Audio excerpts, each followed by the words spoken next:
સ્વામિનારાયણ સાક્ષાત અક્ષર પુરુષોત્તમ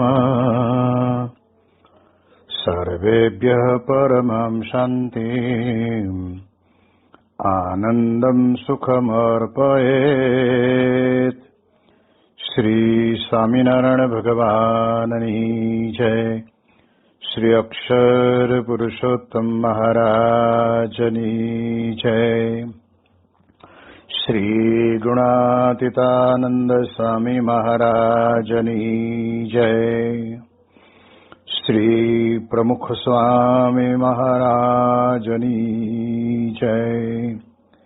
શ્રી મહંત સ્વામી મહારાજની જય. પ્રગટ ગુરુ હરિ પરમ પૂજ્ય મહંત સ્વામી મહારાજની આજ્ઞા અને આશીર્વાદથી આપણે બધાએ નિત્ય પ્રાતઃ કથાનો લાભ લઈ રહ્યા છીએ. આજે આપણા માટે જૂન મહિનાની 14મી તારીખ અને શુક્રવારનો મહાપવિત્ર દિવસ છે અને 1277મી સભા થાય છે. અને કહત હૈ સહજાનંદ એ વિષય ઉપર 928મો દિવસ થાય છે. ભગવાન સ્વામિનારાયણ ગરડા પ્રથમ પ્રકરણના 59ના વચનામૃતની અંદર આપણને મળ્યા જે પ્રત્યક્ષ પ્રમાણ ભગવાન સ્વામિનારાયણ એના નિશ્ચયની અદ્ભુત વાત કરતા કહે છે કે પહેલી વાત તો કહે છે કે દ્રઢ વિશ્વાસ આપણને હોય કે મને મળ્યા એ ભગવાન જ છે.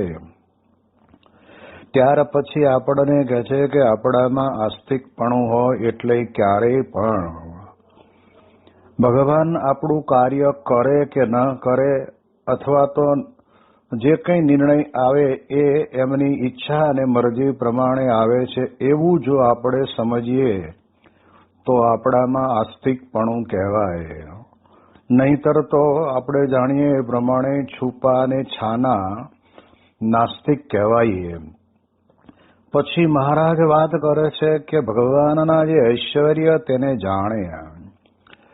મનુષ્ય જીવનની અંદર કઈ આપણી એટલી બધી કઈ ગતિમતી નથી હોતી કે સામે મળ્યા હોય ને તો પણ આપણને સ્વયં ભગવાન છે એવી આપણને અનુભૂતિ નથી થતી અને આપણને આપણા જેવા જ દેખાય.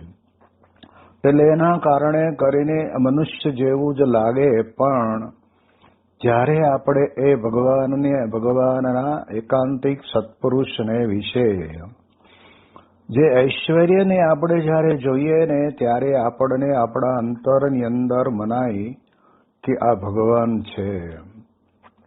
જ્યારે સ્વામિનારાયણ ભગવાન પોતે સ્વયં ગરડાની અંદર બિરાજમાન હોય અને સવારના પહોરની અંદર ઘેલા નદીને કિનારે સ્નાન કરવા માટે પધારે ત્યારે તે વખતે મહારાજ પોતે ચાખડી પહેરતા અને ચાખડીનો મહારાજ ચાલે એટલે ચટક ચટક ચટક અવાજ આવે. એ અવાજ જેના કાન ઉપર સંભળાય એને પણ કહેવાય છે કે સમાધિ જેવું થઈ જાય અને એ એમ અનુભવે કે હું એમના અક્ષરધામને વિશે પહોંચી ગયો હોઉં એવો અનુભવ થાય. એટલે આપણે જાણીએ છીએ કે એ ભગવાન સિવાય બીજામાં કોઈમાં ન થાય. આ લોકની અંદર જાદુગર ખેલ કરે છે તે એ બધા હાથ ચાલાકીના ખેલ હોય છે. એ કંઈ ભગવાન નથી હોતા અને ભગવાન જેવું ઐશ્વર્ય પણ નથી હોતું. આપણે જાણીએ છીએ કે આપણા જીવનની અંદર ભગવાન કૃષ્ણ પરમાત્માએ પણ પોતાના સમયકાળ દરમિયાનની અંદર કેટલા બધા ઐશ્વર્યો બતાવ્યા. તેમ છતાંય પણ ઘણી વખત પોતાના જીવનની અંદર આ તો નંદનો લાલ છે એવું માની બેસતા. જેમ આપણે જોઈએ તો કહે છે કે જ્યારે ત્યાં આગળ યજ્ઞ કરવાની તૈયારી વંદરાવંદની વિશે કરતા હતા ત્યારે કૃષ્ણ ભગવાને બધાએ વડીલોને પૂછ્યું કે આ કેળના સ્તંભ ને શેરડીના સાંઠા ને ઈંટો ને આ બધું શાના માટે તૈયારી કરો છો? અને ત્યારે તે વખતે કૃષ્ણ ભગવાનને બધાએ કહ્યું કે લાલા, આપણે દર વર્ષે ઇન્દ્રદેવને પ્રસન્ન કરવા માટે થઈને યજ્ઞમાં આહુતિ આપીએ છીએ અને એ આહુતિના કારણે કહીને આપણને સારો વરસાદ સમયસર આપે છે, એટલે આપણે ત્યાં ધાન્ય બહુ વિશેષ કરીને પાકે છે.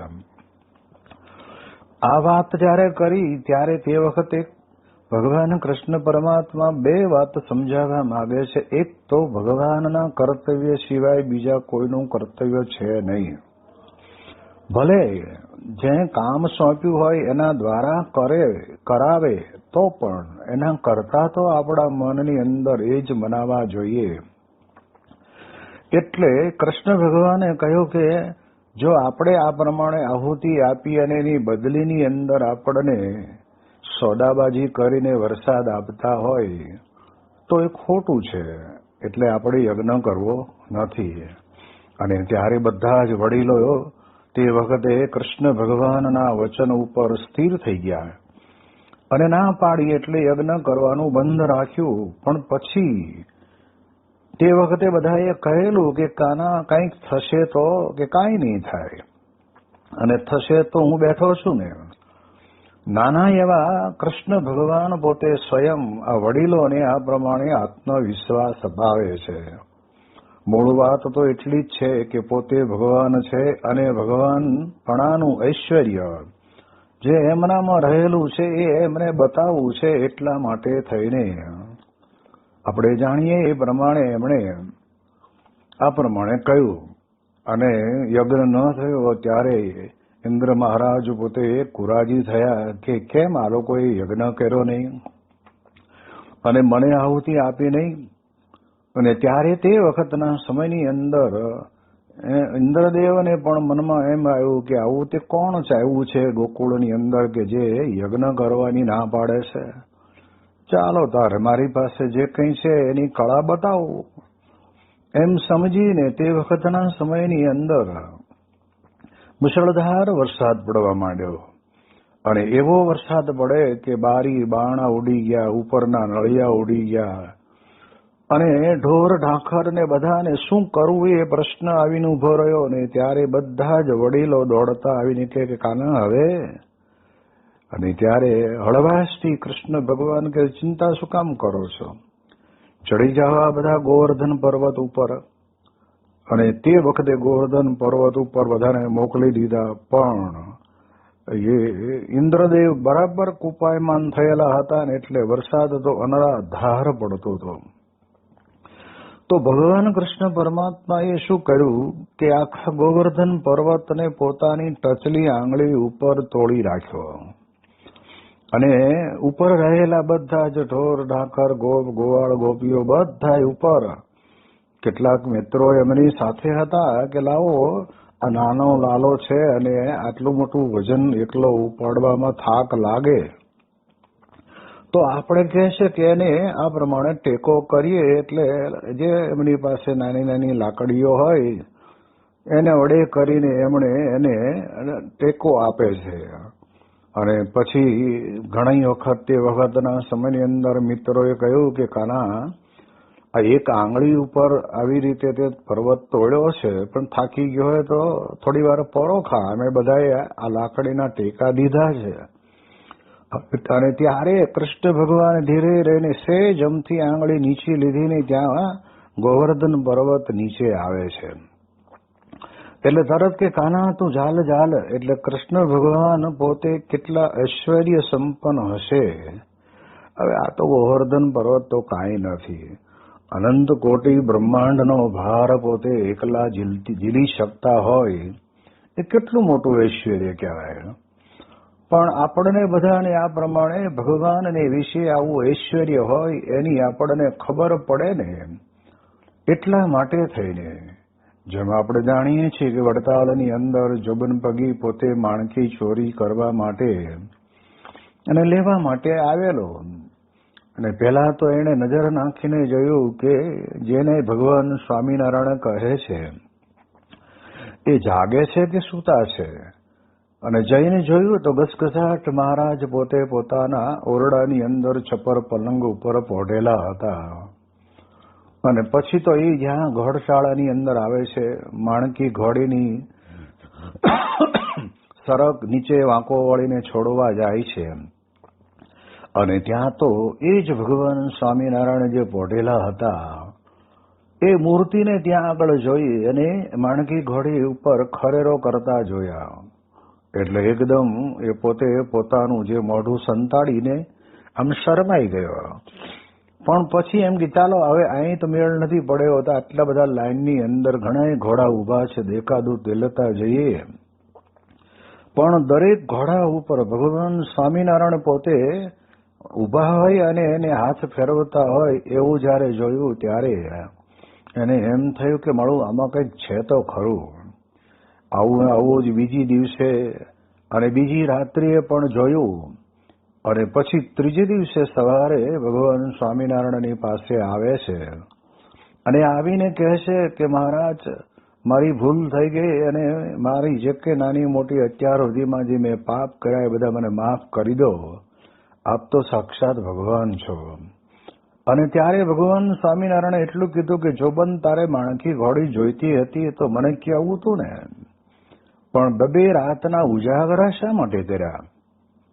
જો મહારાજ પોતે સ્વયં ઐશ્વર્ય સંપન્ન અંતર્યામી અને પાછા જઈને ત્યાં જોવે તો પલંગ ઉપર સુતેલા દેખાય, અહીંયા જોવે તો અહીંયા દેખાય.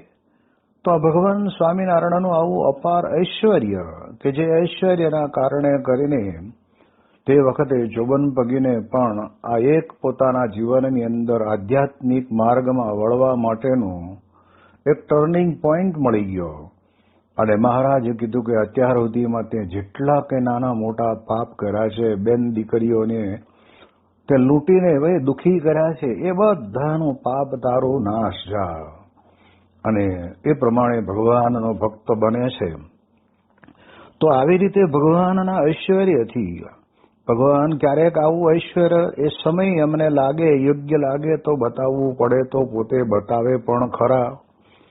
એટલે એ દ્રષ્ટિથી આપણે જોઈએ ને તો આપણને ખ્યાલ આવે. સારંગપુરની અંદર જયારે શાસ્ત્રીજી મહારાજ પોતે સારંગપુર મંદિરની પ્રતિષ્ઠા કરે છે અને તે વખતના સમયની અંદર લીમડી ઠાકોર સાહેબ પણ પોતે ત્યાં પધારેલા અને આખા સમયની અંદર બધી જગ્યાએ ફરીને તપાસ પણ કરી લીધેલી કે કાંઈ આપણે ત્યાં આગળ ખૂટે એવું નથી ને, બધું બરાબર છે ને. અને પછીના સમયની અંદર કહેવાય છે કે જ્યારે પ્રતિષ્ઠા થઈ અને ભોજન સમારંભ શરૂ થયો અને પીરસવાવાળા પીરસવા લાગ્યા ત્યારે આવા સારા કાર્યની અંદર પણ કહેવાય છે કે વિઘ્ન નાખનારા તો ઘણા બધા મળી રહે એવી વૃત્તિ હોય જ. એટલે ગીતામાં કહે છે ને કે આ લોકની અંદર દૈવી અને આસુરી બે પ્રકારના જીવ છે. જે દૈવી હોય એ ભગવાન તરફ ઝૂકેલા હોય અને આસુરી હોય એને કુંભકર્ણ અને રાવણ જેવી વૃત્તિ એનામાં પડેલી હોય. એટલે એના કારણે કરીને કેમે કરીને આ શાસ્ત્રી અગ્ન પુરુષ દાસનું આ પ્રતિષ્ઠાના કાર્યની અંદર આવનારા જમનારા જેટલા હોય એ બધા એમાં ખૂટે ને એ પ્રકારે આપણે કરવું છે. અને ત્યારે તે વખતે હરિભક્તોએ આવીને કહ્યું કે સ્વામી હવે તો આ શીરાના કુંડની અંદર તો શીરો ખાલી થવા માટે આવી રહ્યો છે તો શું કરવું? અને ત્યારે શાસ્ત્રી મહારાજ કે તમે ચિંતા ના કરો, હું આવું છું. એ કુંડ ઉપર પતરા રાખેલા અને એની ઉપર સ્વામી કે કપડું ઢાંકી દો અને મહારાજની મૂર્તિ પધરાવીને દીવો કરીને કહ્યું કે મહારાજ હવે તમારો વાંકો વાળ થવા નહીં દે અને ખવડાવશો ને તો પણ ખૂટશે નહીં. એટલું બધું ભગવાન આપણું કામ કરશે. તો શાસ્ત્રીજી મહારાજને કેટલો પોતાના ઈષ્ટદેવ પ્રત્યે વિશ્વાસ કે આપણે જ્યારે આવો સંજોગ આવે ને ત્યારે ભગવાનને જ પ્રાર્થના કરવાની હોય અને પછી તો જે શીરો ઉપડ્યો અને શાસ્ત્રી મહારાજ કે પીરસવા વાળા કોણ? તો લાવો, જેટલા આપણા બધા સત્સંગીઓ છે એમને બધાના જેને કહેવાય પહેરેલા વસ્ત્રની પાછળના ભાગમાં કંકુવાળા હાથ કરી અને બે હાથની છાપો આપી દીધી. એટલે એટલા લોકોએ જ આ શીરો પીરસવાનો, એટલે બીજા ખોટો બગાડ કરવાનો કે પછી ખૂટાડી દેવાના ભાવના વાળા જે કોઈ હોય એ અંદર આવે નહીં. અને જે ચાલ્યું તે સાંજ સુધી લોકો જમ્યા તોય ખૂટ્યો નહીં. સાંજે રાત્રે આખા સારંગપુર ગામમાં ઘરે ઘરે મોકલ્યો, પછી બીજે દાડે પાછો બધાને જમાડ્યો, બીજે દિવસે મોકલ્યો. અને વધે તો કહેવાય છે કે ત્યાં આગળ બોટાદની અંદર પણ ગાડા ભરીને મોકલ્યો. આશ્ચર્ય વાત એ છે કે શીરાને ગાડામાં ભરીને મોકલે તોય ખૂટે નહીં. તો જો આ પ્રકારનું ઐશ્વર્ય ભગવાન અને ભગવાનના અખંડ ધારક સત્પુરુષને વિશે સમાયેલું હોય છે.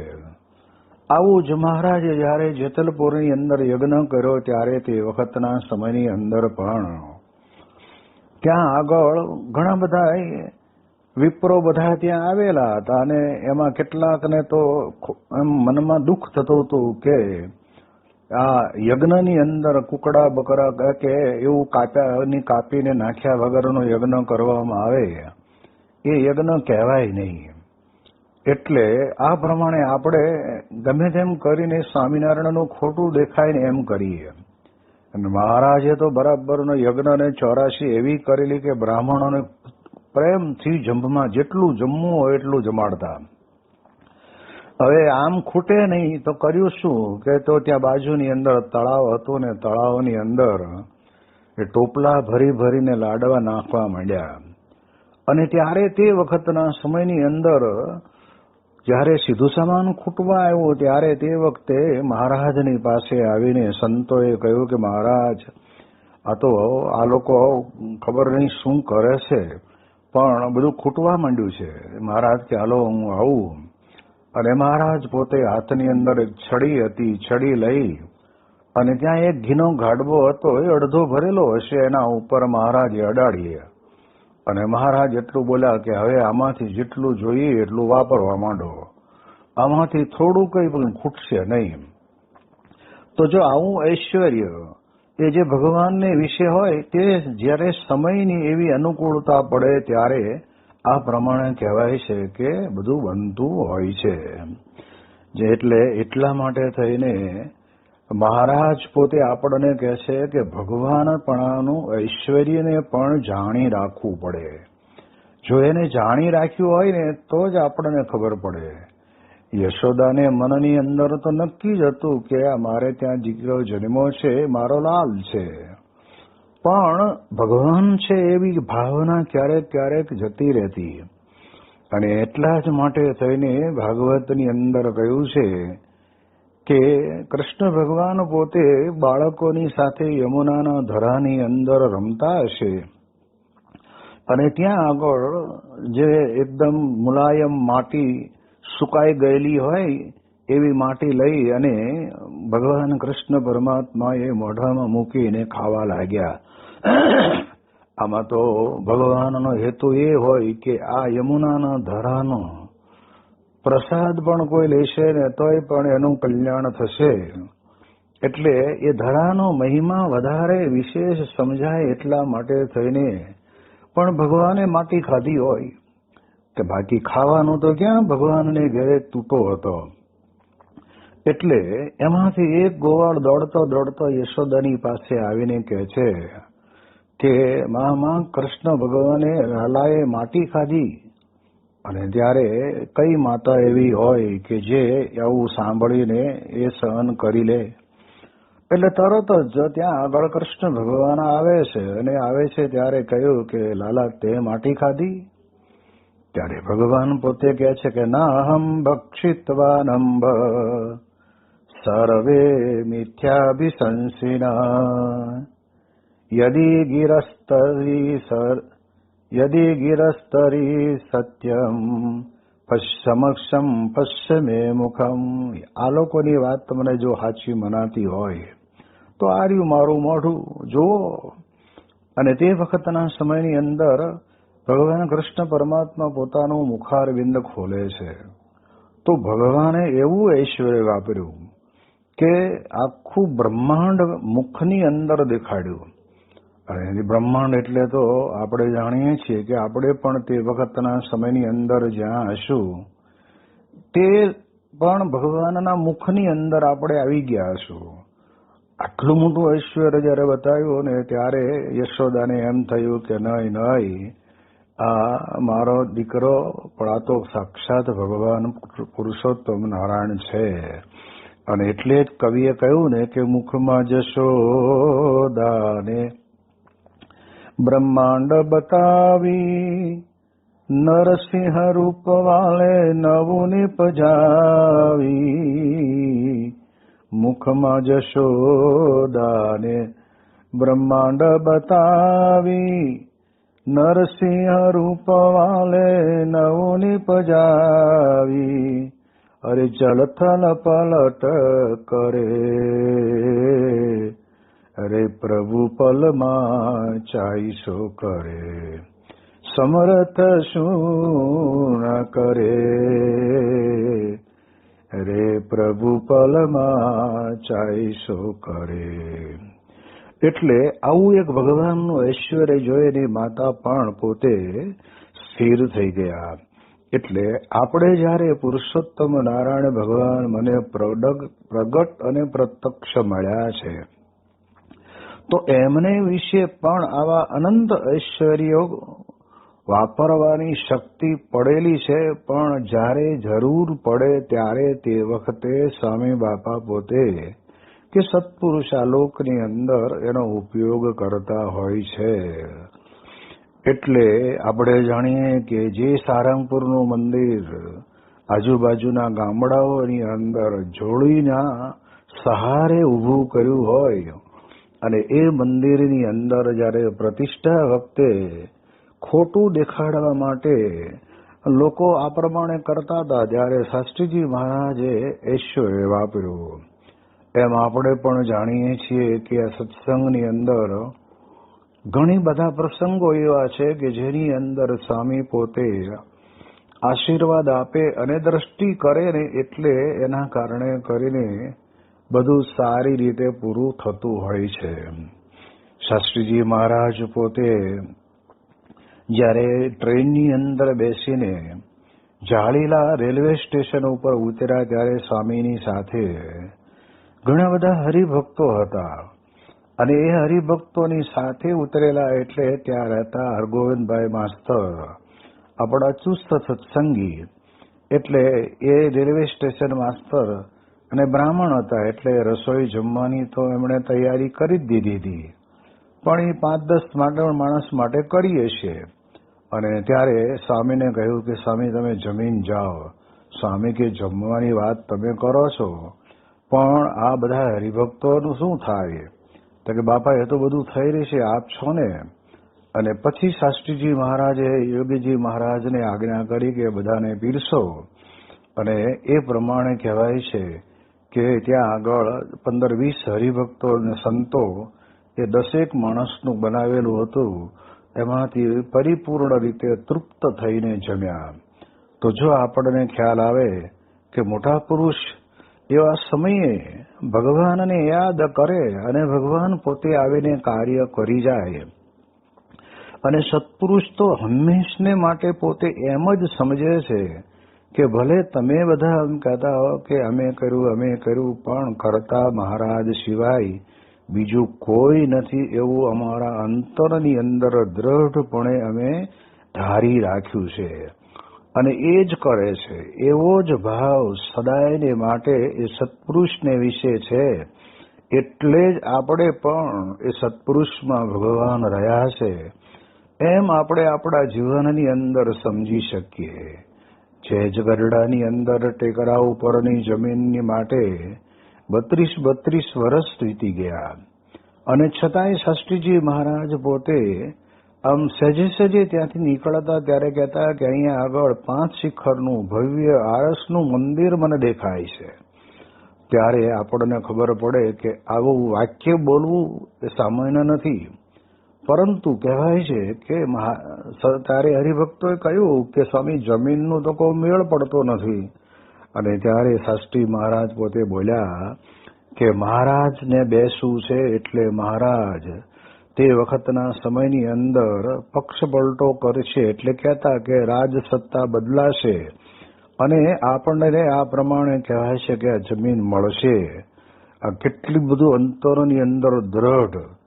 એટલે એ દ્રષ્ટિએ આપણે જોઈએ તો આજે પણ એ ગરડા મંદિરની અંદર પ્રમુખ સ્વામી મહારાજે પણ કેટલી બધી મહેનત કરીને આજુબાજુના મકાનો બધું જ લેવાનું લઈને એટલો બધો સુંદર વિકાસ કર્યો કે માણસને ત્યાં ગહેલાના તીર ઉપર આવે એટલે ઉપર જવાનું મન થાય જ.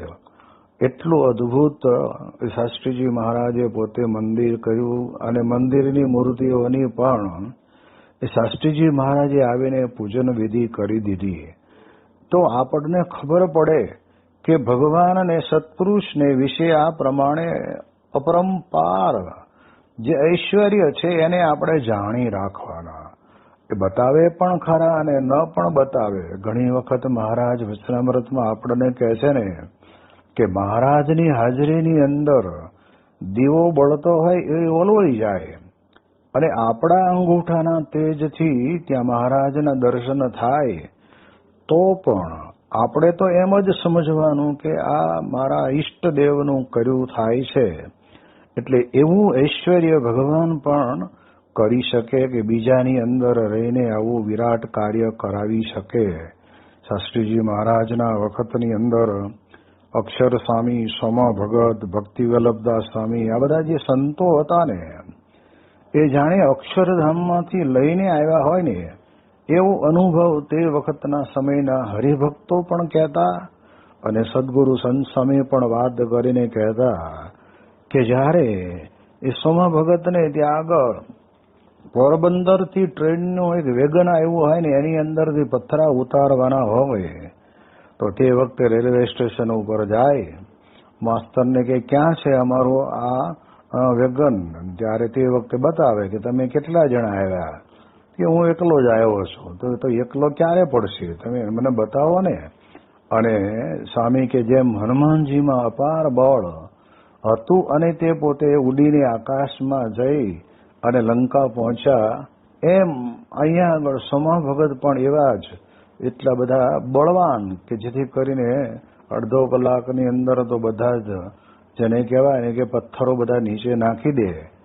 તો એ ઐશ્વર્ય પણ શાસ્ત્રીજી મહારાજ પોતે પોતાની સાથે આવા ભક્તોની વિશે ભક્તો દ્વારા આપણને આવું કાર્ય કરતા દેખાડ્યા એ પણ આપણને દેખાય. એટલે મૂળ વાત તો એટલી જ આવીને ઊભી રહે છે કે અશક્ય કાર્યને શક્ય કરવાની શક્તિ એટલે ઐશ્વર્ય. કોઈ માણસ ન કરી શકે અને એ કામ ભગવાન અને સંત કરે એ ઐશ્વર્ય. કારણ કે માણસની તો કોઈ ગતિમતી છે જ નહીં. માણસ પોતે ખેતી કરે અને વાવણી કરે વાવી દે પણ એમાંથી બહાર લાવવાની વાત આવે તો એ માણસના હાથની વાત નથી. એ બીજને ઉગાડવાનું કામ તો ભગવાન જ કરે કારણ કે ભગવાન પાસે અપાર શક્તિ પડેલી છે. અરે આપણે બધા એ ભોજન જમીએ છીએ, એ જમીએ છીએ એને પચાવવાનું કામ પણ આપણી કોઈ શક્તિ કામ કરતી નથી. કે આપણે એમ કે જુવાન જોત જેવા છીએ એટલે આપણને ગમે તે ખાઈએ ને તો એ પચી જાય એ વાત ભૂલ ભરેલી છે. ભગવાન નક્કી કરે કે તો જ આપણને પચે અને નથી ખાધું થોડું હોય પણ છતાંય અપચો રહે તો સમજી લેવાનું કે એમાં ભગવાનની શી મરજી હશે. એટલે એ દ્રષ્ટિએ કરીને ભગવાનના ઐશ્વર્ય એટલે જે કંઈ આપણે આપણી આંખ વડે કરીને જોઈ શકીએ છીએ એ બધું જ કહે છે કે ભગવાન અને પરમ એકાંતિક સત્પુરુષને વિશે એ ઐશ્વર્યના રૂપની અંદર જ પડેલું છે. અને એને આપણે જો બરાબર જાણી લીધું હોય કે આ નિશ્ચય આ જ ભગવાન છે. અને એ ભગવાનને વિશે આપણને આસ્તિકપણાનો ભાવ હોય, એ ભગવાનને વિશે આપણને આવા ઐશ્વર્યના વારંવાર દર્શન થતા હોય, અને એના કારણે કરીને આપણે જો ભગવાનનો નિશ્ચય બરાબર કરી લીધો હોય તો સ્વામી કહે છે કે પછી આપણને ભગવાનને વિશે વિશેષ પ્રીતિ જે કરવાની છે, અસાધારણ પ્રીતિ કરવાની છે, એ આપણને પ્રાપ્ત થાય અને થઈ શકે. એટલે એટલા માટે મહારાજ આ વચનામૃતની અંદર આ વાતને વિશેષ દ્રઢાવે છે. એની વિશેષ વાતો આપણે આવતીકાલે કરીશું. શ્રી સ્વામિનારાયણ ભગવાનની જય.